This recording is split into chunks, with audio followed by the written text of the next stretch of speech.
부자들은 경제신문을 읽는다입니다. 오늘도 하나둘씩 시장에 나온 소식들 짚어보도록 할게요. 정영훈 과장과 함께합니다. 어서 오세요, 과장님. 네, 안녕하세요. 네, 오늘 짚어볼 첫 번째 이슈는요. 저 오프닝에서 살짝 꺼냈잖아요. 삼성전자 얘기 들여다보겠습니다. 1분기 반도체 약세로 실적이 시장 예상을 밑도울 거야. 너네가 생각했던 것보다 우리 실적 더 안 좋을걸이라고 이야기를 꺼내놨습니다. 어느 정도로 실적이 안 좋기에 이런 소리까지 하는가 싶기도 한데요. 일단 디스플레이 부분, 반도체 부분이 발목을 잡을 것이다라고 이야기합니다. 디스플레이는 뭐 중국 패널 업체 증설에 따라서 그쪽에서 공급 증가가 나타나면서 가격 하락폭이 좀 확대됐다라는 겁니다. 1분기 실적 전망을 8조 원대 전망하는 이들도 있고요. 이제는 가장 낮게 보는 데가 한 미래세대였던 것 같은데 한 6조 원대 초반까지 예측을 하고 있더라고요. 이걸 따져보면 2016년 3분기에 5조 2천억 원 나왔던 것 이후론 최악이 예상되고 있습니다. 삼성전자 실적 반토막, 이제는 좀 적응이 되는데 처음에는 우리 삼성전자 실적 나쁠 거야 했을 땐 삼성전자가 이런 생각을 했거든요. 네. 어떻게 판단하세요, 이건 이슈? 근데 사실 삼성전자가 좀 이례적으로 지금 이제 그러니까 잠정 실적 발표를 한 10일 정도 지금 앞둔 상황에서 네. 그러니까 실적이 좀 안 좋을 거다라고 이렇게 지금 공시를 지금 낸 상황이죠. 어떻게 보면 이제 투자자들을 위해서 좀 미리 좀 어느 정도 이제 실적에 대한 부분을 좀 코멘트를 한 것이다라고도 볼 수가 있겠는데요. 근데 사실 이번에 삼성전자 1분기 실적은 시장의 기대치가 좀 낮아져 있는 상황입니다. 왜냐하면 앞서도 이제 소개해 주셨다시피 1분기 같은 경우에는 이 IT가 계절적인 좀 비수기라고 볼 수가 있겠고요. 특히나 그동안에 이제 작년까지 계속해서 가파르게 작년 상반기까지 가파르게 올랐었던 이제 반도체 가격이 특히나 이제 디램 가격을 중심으로 해서 계속해서 지금 하락하고 있는 그러한 상황이거든요. 그래서 지금 1분기에도 이러한 디램 가격 하락폭이 계속해서 지금 이어졌었고요. 네. 그로 인해서 삼성전자의 실적이 좀 부진할 것으로 그렇게 예상이 되고 있는 상황입니다. 사실 시장에서는 지금 상반기 실적에 대한 부분은 기대치가 굉장히 좀 낮아져 있는 상황이다라고 볼 수가 있겠고요. 결국에는 올해 하반기, 그러니까 올해 한 2분기를 저점으로 해서 이제 그 반도체 업황이 좀 이제 개선이 되지 않겠느냐, 그러한 전망이 많이 나오고 있습니다. 뭐 최근에 이제 마이크론의 그 실적 발표 컨퍼런스 콜에서도 나왔다시피 마이크론이 지금 디램과 낸드 감산을 결정을 했거든요. 네. 과연 그러니까 낸드 같은 경우에는 마이크론이 워낙에 계속 뭐 적자를 내고 있는 상황이어서 사실 뭐 감산이 예상이 됐지만 디램은 굉장히 지금 견고한 그런 실적을 지금 내고 있는 상황임에도 불구하고 감산 결정을 했거든요. 물론 이제 마이크론이 감산이 계속해서 지속적으로 할지 아니면 뭐 일시적으로 이제 감산을 했다가 대차 또 가동률을 올릴지 여부는 좀 더 지켜봐야 되겠지만 마이크론이 이제 1분기 실적 발표에서 이 감산을 결정을 하면 또한 이제 최근에 이제 디램 서버 수요라든지 이러한 부분을 봤을 때 2분기부터는 좀 반등할 것이다. 그러한 전망을 내놨거든요.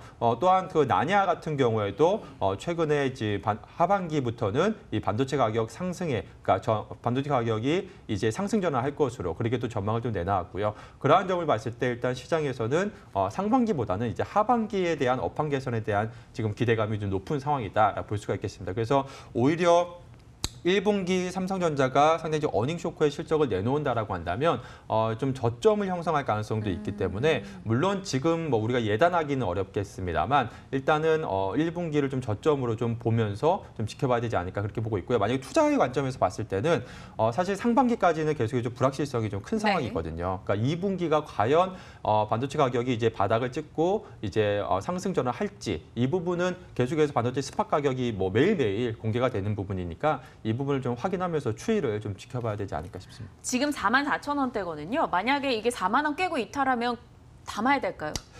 사실 그러니까 지금 삼성전자 같은 경우에는 뭐 주주환원 정책이라든지 뭐 또 지금 현재 밸류에이션을 봤을 때는 상당히 지금 매력이 좀 높은 상황입니다. 근데 향후에 지금 이렇게 1분기 예상 실적처럼 이렇게 급격하게 이익이 감소하게 되면 향후 또 이제 배당 확대라든지 또 이러한 부분에 또 현금 흐름에서 우리가 기대했던 거에 못 미칠 가능성이 있기 때문에 그렇기 때문에 좀 장기적으로 좀 주가가 좀 침체가 될 가능성이 있습니다. 그래서 바로 이제 이번 2분기가 좀 중요한 좀 분기점이 되지 않을까 그렇게 보고 있고요. 그동안에 삼성전자 주가 보시면 아시겠지만 최근에 한 3, 4년 동안 정말 가파르게 상승을 했거든요. 그 바탕에는 계속해서 이러한 이익 증가가 좀 기반이 되면서 주가가 이제 상승을 했었는데 지금 이익이 계속 감소 추세로 뭐 계속해서 올해 하반기에도 이어진다라고 한다면 주가가 상승 반전하기는 어렵다. 그렇다고 봤을 때 과연 이제 2분기에 바닥을 찍고서 반도체 업황이 턴하는지 이 여부를 좀 봐야 되기 때문에 저는 올해 한 상반기까지는 조금 이제 관망하는 그러한 좀 자세가 좀 반도체 업황은 좀 필요하지 않을까 싶습니다. 가격 라인이 어떻게 떨어지든 지금 뭐 얼마 전에 37,000원 갔던 것처럼 그렇게 떨어지더라도 상반기까지는 조금 그냥 지켜보자라는 건가요? 그렇죠. 그러니까 전형적인 이제 사이클 업종이기 때문에 이러한 사이클 회복을 좀 보면서 우리가 좀 투자에 좀 나서야 되지 않을까 싶습니다. 알겠습니다. 그럼요. 갤럭시 S10 같은 경우는요. 잘 팔리잖아요. 네. 여기서도 뭐 반도체나 디스플레이가 문제다라 그랬지 모바일 부분은 지금 기대를 하고 있다란 말이죠. 네. 갤럭시 S10이 판매되면서 같이 호조를 보는 게 카메라 모듈 관련주입니다. 파트론, MC넥스, 뭐 파워로직스 올해 너무나 좋은 움직임을 기록했고요. 이들 종목은 매수하겠다, 안 하겠다? 예스 or no? 지금 시점에서 매수는 조금 고려해야 되지 않을까 싶습니다. 너무 올라서요. 그렇죠. 그러니까 올해 많이 오르기도 했지만 네. 사실 이들 종목들 말씀해주신 짚어준 종목들 보시면 작년 하반기부터 가파르게 상승을 했거든요. 그러니까 작년 하반기부터 이들 업체들의 실적이 매출이 큰 폭으로 증가했고 개선이 되고 있는 상황입니다. 그러한 이유가 바로 이제 삼성전자가 이제 그 공격적으로 지금 멀티 카메라를 채택을 하면서 갤럭시 S10에도 지금 후면에 뭐 트리플 카메라, 전면에 듀얼 카메라가 장착이 됐고요.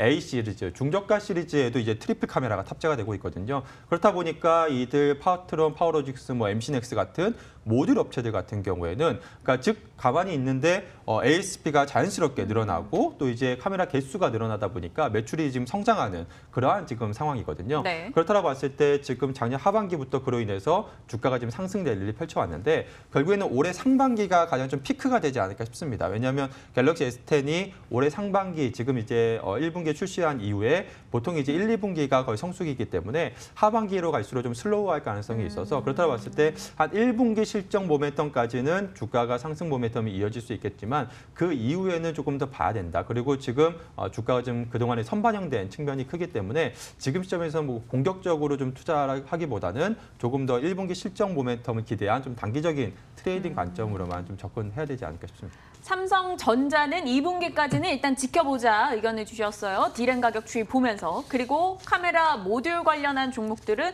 이제 슬슬 타이밍 보면서 실적 나올 때쯤에서 수익 실현해 나가자라는 의견으로 정리하도록 하겠습니다. 자, 다음 이슈 가볼게요. 이번 이슈도 좀 좋은 쪽의 이슈여가지고 내용 얘기하는데 기분이 좋네요. 투자자들이 라면 시장 성장세를 주목하는 이유는 무엇일까? 라면 관련한 종목들 시장의 안정적인 투자처로 요즘에 부각이 되고 있습니다. 라면이 해외 수출도 상당히 많이 하면서 해외 성장도 굉장히 가파르게 나타나고 있다고 하는데요. 보실까요? 국내 라면 시장 규모도 계속해서 커지고 있고요. 이 가운데서도 겉면을 만드는 업체들이 최근에 주목받고 있어요. 국내 겉면 시장 규모도 늘고 있다는 겁니다. 지금까지 성장을 했지만 옆 나라 일본을 봤을 때는 겉면 시장이 라면 시장의 점유율의 20%인데 우리는 6.9래요. 그러면 이게 더 커질 성장 여력이 있다라는 거죠. 그래서 지금 겉면을 만드는 업체들을 들여다봤더니 농심, 풀무원, 삼양식품이 있었습니다. 제가 가로치고 표시해놓은 숫자가 바로 올해 상승률, 수익률을 계산한 건데 와, 저는 풀무원도 저렇게 많이 오른지 몰랐고요. 삼양식품도 61%나 올랐더라고요. 이거 괜찮을까요? 지금 풀무원 삼양식품 오른 거 보니까 농심은 좀 상대적으로 덜 오른 느낌인데 농심 사도 될까요?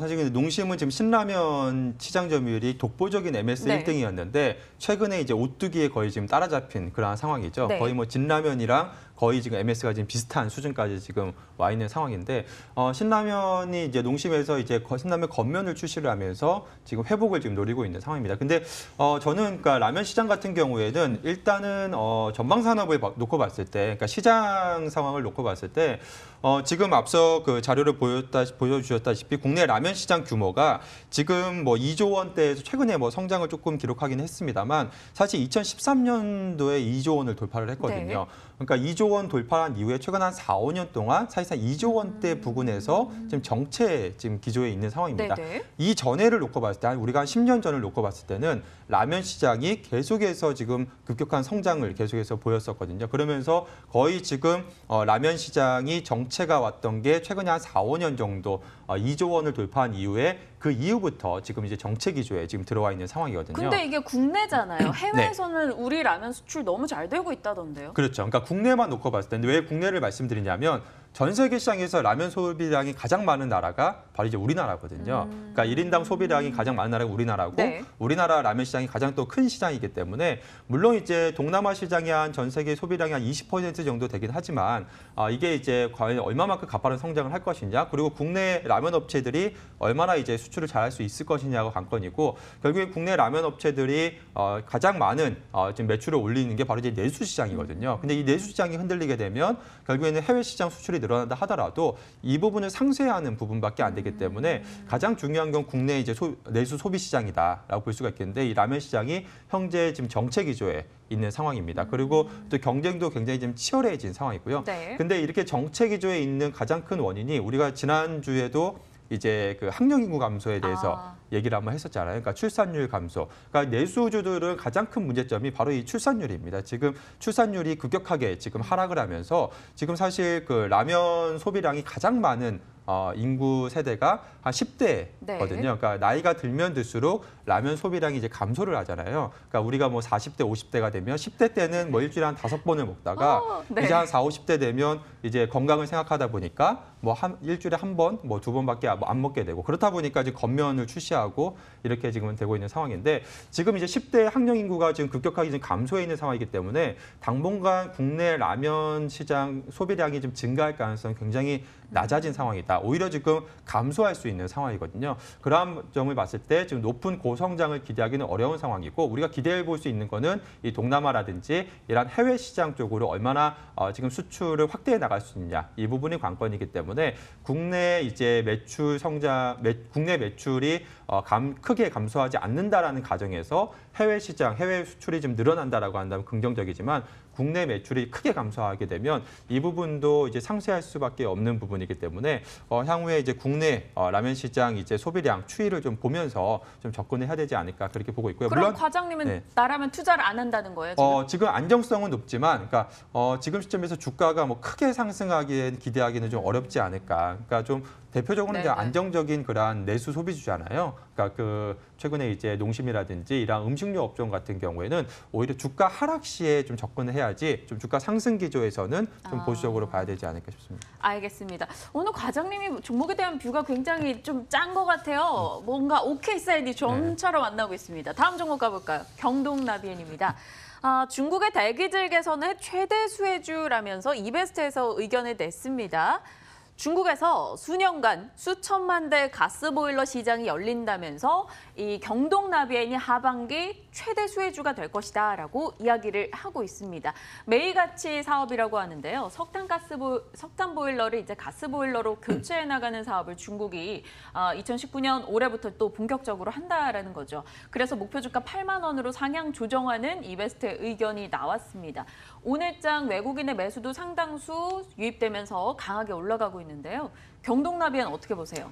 경동나비에는 좀 긍정적인 시각으로 봐도 드디어 되지 않을까 나왔네요. 싶습니다. 네. 그러니까 앞서 말씀드린 음식료 내수주들 같은 경우에는 그러니까 이 업사이드가 좀 닫혀 있다. 네. 그러니까 향후에 이제 큰 성장을 기대하기는 어렵다라고 그렇게 말씀드렸는데 반대로 경동나비엔 같은 경우에는 굉장히 좀 높은 업사이드 포텐셜을 기대해 볼 수 있는 그런 회사죠. 그러니까 지금 말씀해 주신 것처럼 중국 시장이 이제 본격적으로 가스보일러 시장이 열린다라고 한다면 사실 국내 시장보다 뭐 비교할 수가 없는 그렇죠. 시장이잖아요. 네. 근데 현재 중국이 가스보일러 설치가 전체에서 한 10%가 채 지금 되지 네. 않고 있는 상황이거든요. 그러니까 지금 기사에도 나왔다시피 네. 그래서 사실상 지금 중국 같은 경우에 이제 시작이라고 할 수가 있겠습니다. 그러니까 우리나라는 아시다시피 뭐 대부분의 집에 다 그쵸. 가스보일러가 지금 깔려 있는 상황이잖아요. 그러니까 중국 같은 경우에 지금 아직 시작도 거의 안 한 단계이기 때문에 중국에서 가스보일러가 본격적으로 이제 깔리게 되게 되면 실질적으로 이 경동나비엔 같은 회사 같은 경우에 정말 이제 얼마만큼 성장을 할 수 있을지도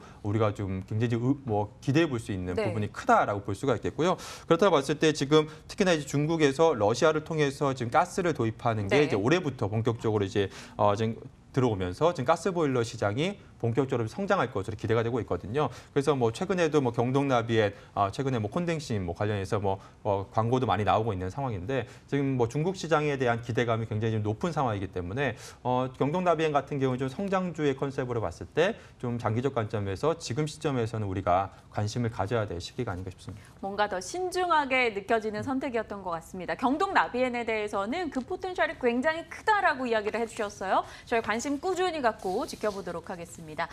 다음 이슈도 일단 보긴 봐야 될 것 네. 같아요. 아시아나항공 감사 의견 한정으로 해가지고 일단 관리 종목으로 지정이 됐었는데요. 적정을 다시 받았대요. 이거 장난하는 것도 아니고 일단 충당금 추가 반영을 해서 적정 의견을 받았다라는 소식이 전달됐고 오늘 거래가 재개됐습니다. 관리 종목 해제는 27일부터 해제된다라는 소식이 들려왔어요. 일단 한정 의견을 받았던 여러 가지 요소들에 대해서는 해소를 했다라는 의견을 뭐 요약할 수 있는 거고요. 중장기 손익 개선 효과가 있을 것이다라고 시장에서는 이야기를 합니다만 주가는 오늘 10% 이상 급락입니다.